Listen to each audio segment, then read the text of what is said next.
अच्छा सुनो, एक समय की बात, एक गांव में महाराज एक लड़का रहता था। बड़े ध्यान से सुनना, ठीक है। तो एक गांव में एक लड़का रहता था दादा। तो उस लड़के की एक लड़की के साथ शादी फिक्स हो गई।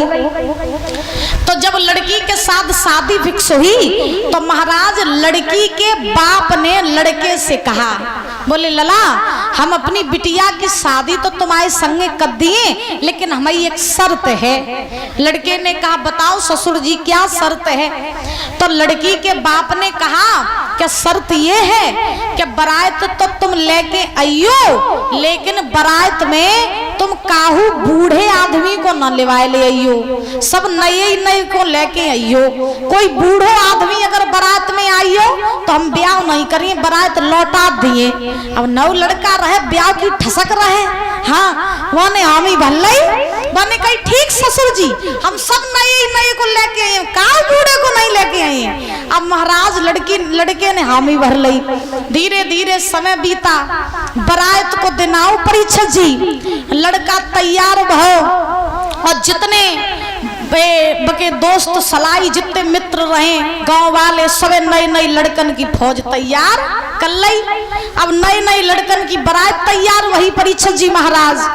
अब लड़के को जो बाप रहे बेचारो वो लड़का के मुंह घाई देखे कि मेरो लला कह देवे कि पापा तुम तो चलो, लड़का ने नहीं कही कि पापा चलो ना चलो। अब लड़का को बाप बेचारो चौखट पकड़े ठाड़ो महाराज। अब सब बड़े बूढ़े लड़का के मुंह घाई देख रहे, बोने काऊ तो नहीं कही, बोले तुम चलो। लड़का दूल्हा बनो, नई नई की बारात तैयार करी। अब लड़का गाड़ी आ गई, लड़का गाड़ी में बैठ नहीं वालो हतो, तब तक काब हो क्या लड़के को नाना आएगो। नाना ने कही बोले लला तुम अपने बाप को न ले जाओ कोई दिक्कत नहीं, गांव में तक कहू बड़े बूढ़े को न ले जाओ कोई दिक्कत नहीं, हमें न लेवाइए तो दिक्कत ही दिक्कत है, हम तो चले ही चले। लड़का कहने लगो नाना जी एक बार शादी करके घरे आए जान दो, बाद में तुम ससुराल में परे रहियो कोई दिक्कत नहीं, आज न जाओ। नाना जी बोले नाना जाइए जरूर कछु हो जाए, मानिए ना। लड़का बोलो मान जाओ नाना जी, तुम गए तो फिर ब्याह नहीं हुए। तो नाना कहने लगे जाइए जरूर कैसे लिवाए चलो, लेकिन लिवाए चलो। तो लड़का ने कही अच्छा तो तुम्हें हम सबके सामने नहीं लिवाए चले, तुम्हें हम छुपाए के लिवाए चले। तो नाना ने कही कैसे लिवाए चलो, लेकिन लिवाए चलो। तो जोन सी गाड़ी में लड़का बैठो रहे परीक्षा जी, बाई गाड़ी की डिग्गी में पीछे नन्ना को डाल लो। अब महाराज नाना जी गाड़ी की डिग्गी में महाराज डरे। बारात पहुंची बिटिया के गांव में। अब महाराज सबसे पहले तो लड़की के बाप ने चेक करो कि देखे बारात में कोई बूढ़ो तो नहीं आओ। अब बा में कोई बूढ़ो नहीं, सब नए ही नए लड़का। अब लड़की को बाप जाने क्या नन्ना आओ लड़का को सब गाड़ी की डिग्गी में डरो। अब महाराज लड़का पहुंचियो दरवाजे के लिए। अब जैसे ही लड़का दरवाजे के लिए पहुंचो पटा पे चढ़वे वालो हतो, सो लड़की के बाप ने एक और शर्त रख दी, बोले लला दमाद पटा पे बाद में चली चढ़ियो, पहले मेरी एक और शर्त मान ले। तो लड़के ने कही अब कौन सी शर्त तुम्हारी? एक शर्त तो हमने तुम्हारी मान ली, काऊ बूढ़े को नहीं लिवाए ले आए, अब दूसरी शर्त तुम्हारी जब कौन सी आई?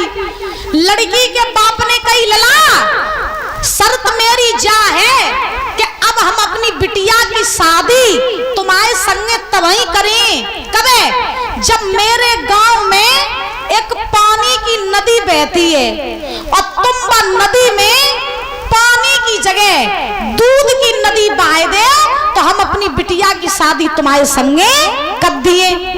अब परीक्षक जी अब बरातिया एक दूसरे के मुंह ही देखे, बोले ये कैसे संभव है भाई कि पानी की जगह दूध की नदी बहा दे। अब बरातिया कहने लगे भैया अब पिटे जाइयो छुपा निकल ले। हाँ सो आधे बरातिया तो महाराज छोड़े आए गांव और घरे भाजे आए। अब लड़का ने कही ससुर जी ये कैसे संभव है कि हम पानी की जगह दूध की नदी बहा दे? भाई तुम तो शर्त पे ही शर्त रखे जा रहे हो, कर दो चुपचाप शादी हमारे साथ अपनी लड़की की। तो महाराज लड़की को बाप बोलो ना ब्याह तो वही करी जब पानी की जगह तुम दूध की नदी बहाओगे। लड़का को गुस्सा आई, लड़का ने कही हमें नहीं करने शादी वादी, हम तो चले अपने घर, रखो अपनी बिटिया अपने डेगा। महाराज लड़का भाग आओ। अब गाड़ी के पास में लड़का आओ दादा, तो लड़का ने सोची कि अब घरे तो लौटे ही जा रहे, ब्याह तो बहु नहीं, तो नन्ना जे काई गाड़ी में सड़ रहे ने बाहर निकालो।